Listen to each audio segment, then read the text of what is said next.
প্রিয় শিক্ষার্থী, আমি মোহাম্মদ মতিয়ার রহমান, মাদ্রাসা মহিলা কলেজ। আশা করি তোমরা ভালো আছো। আমি আজকে তোমাদের দুঘর নবোদন বই সম্পর্কে আলোচনা করব। আশা করি সুন্দরভাবে তোমরা লক্ষ্য করবে। এখন আমি একটি বই থেকে দুঘর নবোদন বইয়ের একটি অঙ্ক আগে তোমাদেরকে পড়ে শোনাই। 2017 সালের মার্চ মাসে মেসার্স লুবনা এন্টারপ্রাইজ এর ব্যবসায় সংগঠিত লেনদেনগুলো নিম্নরূপ।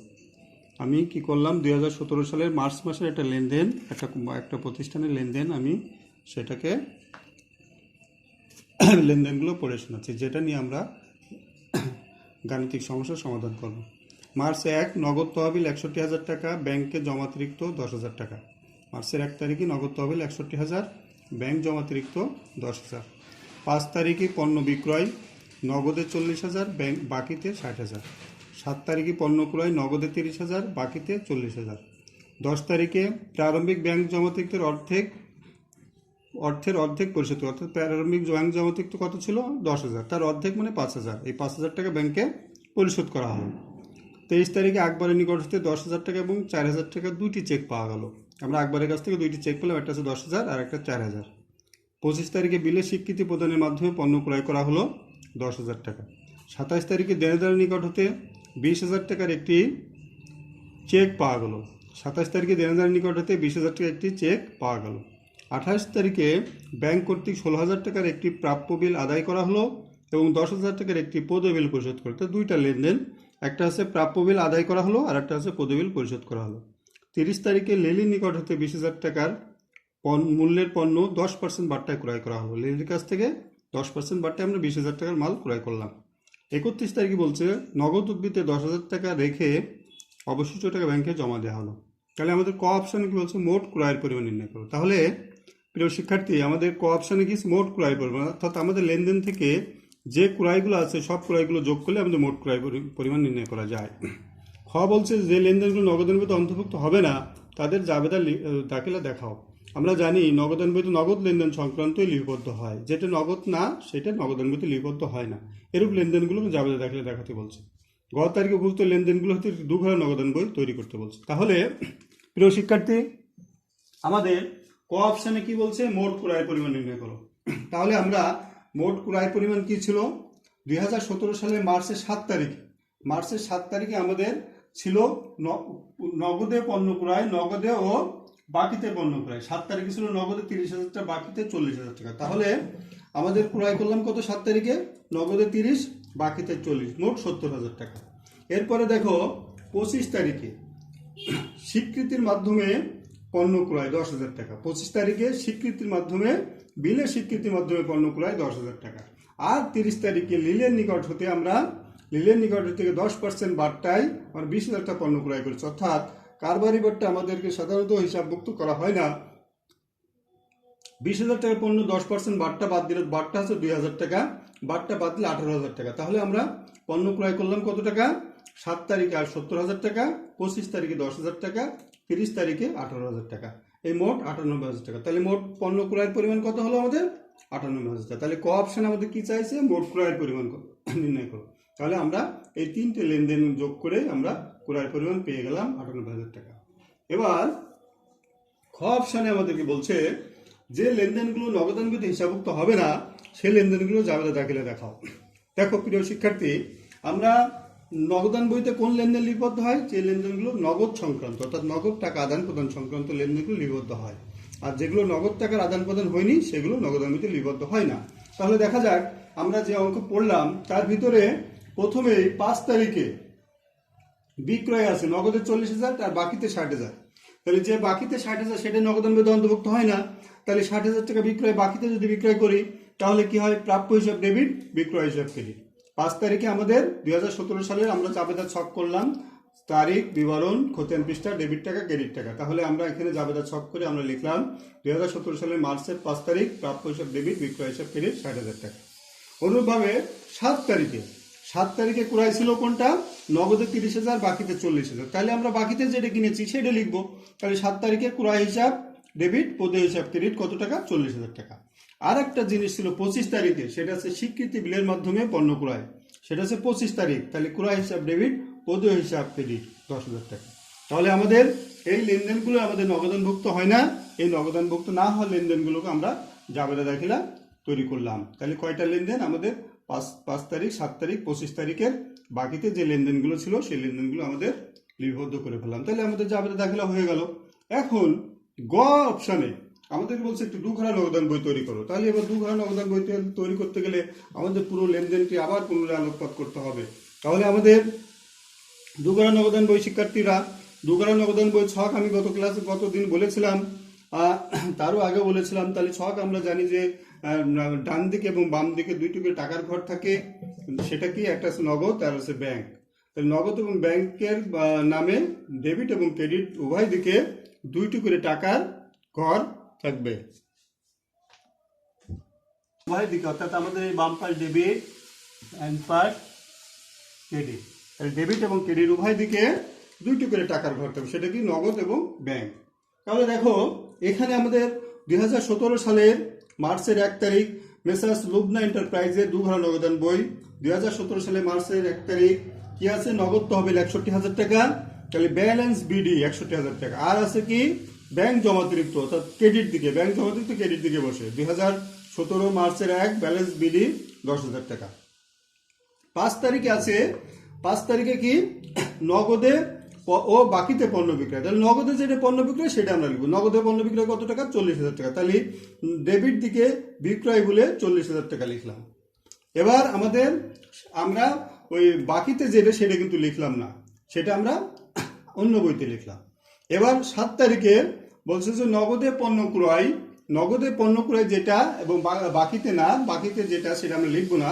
নগদে পণ্য ক্রয় কত টাকা? 30,000 টাকা। তাহলে নগদে পণ্য ক্রয় 30,000 টাকা আমরা ক্রেডিট দিকে নগদ ঘরে লিখলাম। এরপরে 10 তারিখে বলছে যে ব্যাংক জমাতিরিক্তের অর্ধেক, প্রারম্ভিক ব্যাংক জমাতিরিক্ত অর্ধেক ব্যাংকে পরিশোধ করা, অর্থাৎ ব্যাংকে জমা দিলাম। তাহলে আমরা প্রারম্ভিক ব্যাংক জমাতিরিক্ত কত টাকা ছিল? 10,000 ছিল। তাহলে 10,000 অর্ধেক কত? 5,000। এই 5,000 টাকা আমরা ব্যাংকে জমা দিব। ব্যাংকে জমা দিলে কি হয়? কন্ট্রাইন্টিভ হয়, অর্থাৎ নগদ এবং ব্যাংক দুটো হিসাব খাতকে প্রভাবিত করে। তাহলে দেখো আমরা ডেবিট দিকে নগদান হিসাব বলে ব্যাংকের ঘরে টাকা কত টাকা? 5,000 টাকা। কি করে 5,000 টাকা হলো? ওই ব্যাংক জমাতিরিক্ত ছিল 10,000, তার অর্ধেক আছে 5,000। তাহলে নগদান বই ডেবিট দিকে আমরা নগদান হিসাব বলে ব্যাংকের ঘরে টাকা, আর খতিয়ান পৃষ্ঠার ঘরে ক। তাহলে আমরা নগদান হিসাব বলে আমরা ব্যাংক কলামে 5,000 টাকা লিখলাম, আর ক্রেডিট দিকে ব্যাংক হিসাব বলে নগদ কলামে 5,000 টাকা লিখলাম। এরপরে আমাদের বলছে 23 তারিখে কি বলছে? যে আকবরের নিকট থেকে দুইটা চেক পেলাম। আকবরের নিকট থেকে, শিক্ষার্থী 23 তারিখে লেনদেনটা কি ছিল? আকবরের নিকট থেকে দুইটি চেক পাওয়া গেল, একটা আছে 10,000 টাকা, 4,000 টাকা। তাহলে ডেবিট দিকে ব্যাংকের ঘরে 10,000 এবং 4,000 দুইটা আলাদা করে লিখলাম চেক। এরপরে 27 তারিখে লেনদেন কি বলছে? দেনাদারের নিকট থেকে চেক পাওয়া গেল 20,000 টাকা। দেনাদারের নিকট থেকে চেক পাওয়া গেল 20,000, অর্থাৎ দেনাদার ডেবিট দিকে 27 তারিখে দেনাদার হিসাব করলে ব্যাংকের ঘরে টাকা 20,000। এরপরে 28 তারিখ বলছে যে ব্যাংক কর্তৃক প্রাপ্য বিল আদায় 16,000 টাকা। তাহলে ডেবিট দিকে প্রাপ্য ব্যাংকের ঘরে 16,000 টাকা বসলো, আর পক্ষান্তরে বলছে ব্যাংক কর্তৃক পদীয় বিল পরিশোধ 10,000 টাকা। তাহলে 28 তারিখে ব্যাংক কর্তৃক পদীয় বিল পরিশোধ কত? 10,000 টাকা।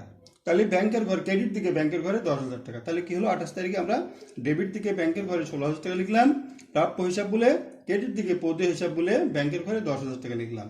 এরপরে আমাদেরকে বলছে 31 তারিখ, খুব খেয়াল করে দেখতে হবে এটা, বলছে নগদ উদ্বৃত্ত 10,000 টাকা রেখে অবশিষ্ট টাকা ব্যাংকে জমা দেওয়া হলো। নগদ উদ্বৃত্ত 10,000 টাকা রেখে অবশিষ্ট টাকা ব্যাংকে জমা দেওয়া হলো। এখানে আমাদের একটু খেয়াল করতে হবে যে আমরা উদ্বৃত্ত কোন সময় থাকে? মাসের শেষ তারিখে। তাহলে ব্যালেন্স সিডি বলে ক্রেডিট দিকে নগদ ঘরে 10,000 টাকা লিখে ফেলতে হবে আগে, নগদ ঘরে 10,000 টাকা আগে লিখতে হবে। এবার আমাদের কাজ কি? আমাদের কাজ হচ্ছে ডেবিট দিকে নগদ কলামটা যোগ দেওয়া। তাহলে ডেবিট দিকে দুইটা টাকা ছিল, একটা আছে 61,000, 40,000, তাহলে 1,01,000। এই ডেবিট ফিগারটা আমরা নিয়ে গেলাম ক্রেডিট দিকে। মোট যোগফল অর্থাৎ মোট ডেবিট ঘরের নগদান বই ডেবিট ঘরের যোগফল কত 1,01,000 টাকা, সেটা আমরা ক্রেডিট দিকে বসাই দিলাম। আর আমাদেরকে বলেছে কি ব্যালেন্স সিডি অর্থাৎ 10,000 টাকা থাকবে। তাহলে এবার আমরা কি করব, স্বাভাবিকভাবে আমাদের পার্থক্য নির্ণয় করব।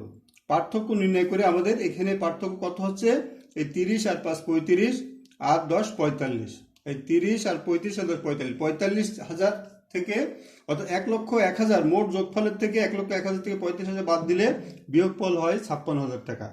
1,01,000 থেকে আমরা এই ক্রেডিট দিকের যোগফল বাদ দিলাম, বাদ দিলে থাকছে কত 56,000। এই 56,000 টাকায় আমরা ব্যাংকে জমা দিচ্ছি। তাহলে আমরা এই জমাটা কিভাবে নির্ণয় করলাম, আবার খেয়াল করি।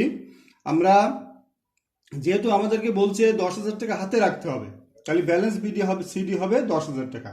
তাহলে আমরা ডেবিট দিকে যোগফল করব, ডেবিট দিকে ব্যাংকের কলাম যোগ করব, যোগ করলে কত হলো 1,01,000। যোগফলটা ক্রেডিট দিকে যোগফলের ঘরে বসাবো, বসানোর পরে আমরা ওই 10,000 সহ বাকি ক্রেডিট লেনদেনগুলো যোগ করব।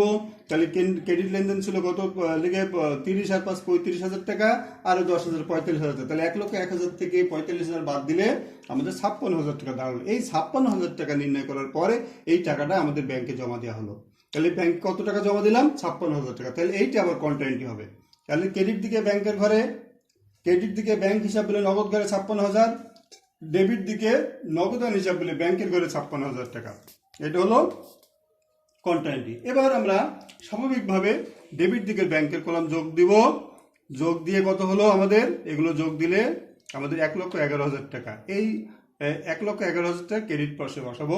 বসানোর পরে স্বাভাবিকভাবে আমরা 1,11,000 থেকে ক্রেডিট দিকে আমার টাকা আছে কত 20,000 বাদ দিলে হয় 91,000 টাকা। এই 91,000 টাকা আমার ব্যাংক ব্যালেন্স থাকবে, অর্থাৎ ব্যালেন্স সিটি থাকলো 91,000 টাকা।